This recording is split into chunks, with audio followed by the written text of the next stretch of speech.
Part 4. Analyzing the Dream. 1.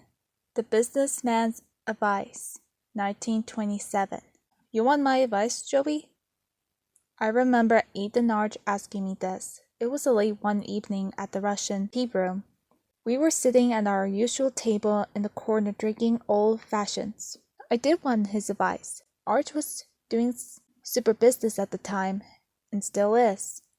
And I was just staring out. So many thoughts will have, of course, be very welcome. However, there is important sensation to be made in this moment. While I wanted his advice, I didn't need it. I knew regardless, I'll end up where I wanted to be. Absolutely, old sport. Let me have it, I said, raising my glass. He laughed, and I raised his as well. We drank. There was always Joey's drink. I always been highball man myself. There is an order of operations starting out. It's simple and basic, and people tend to ignore it because they get too excited about their vision. I nodded. It made a lot of sense to me. People putting the cart before the money to run before they could walk. All such other popular sayings. Folks get so excited by the idea. They rush on ahead to meet the idea instead of carefully walking the path to get. They trip and fall and get mugged all over themselves. In the end of losing the race by never finishing it. I intend to finish it. Inspired by my good friend, I intend on putting these words of wisdom in my own book soon. So, what's the order of things? I asked.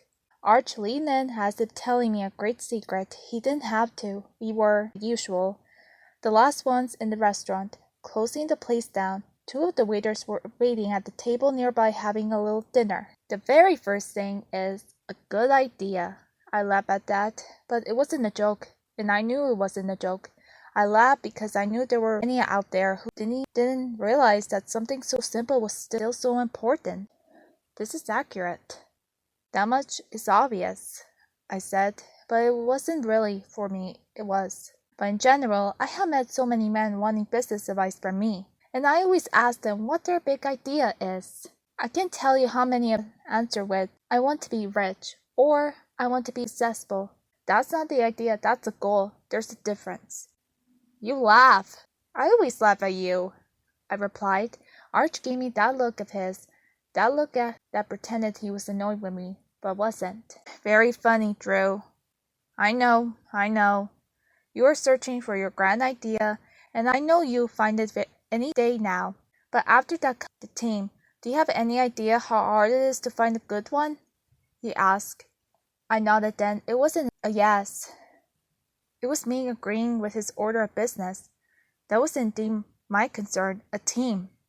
I knew that ultimately that what mattered was my vision and my delegation of duties to others.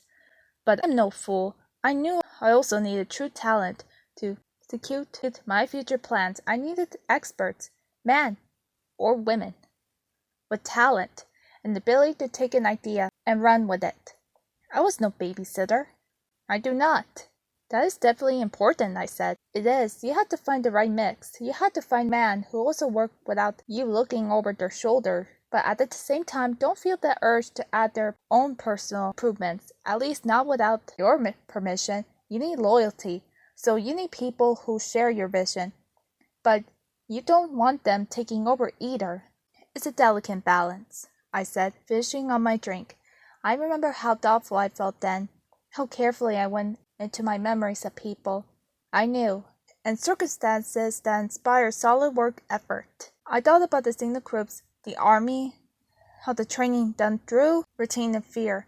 I thought about the moments that most inspired me to want to do my best, and they were in moments of praise. When my sergeant pointed out how well done attack, when Dr. Squire praised my research. Mostly I have spent my time reading and developing my own goals and desires, however. So even though I worked hard and wanted to do right by them, I didn't want to stay with them. A shared vision. Arch was right. I needed a team of individuals who all wanted the same thing. There was a science to that. Fortunately, I always been rather good at science. I needed a big idea, and I needed people who share my passion for that idea.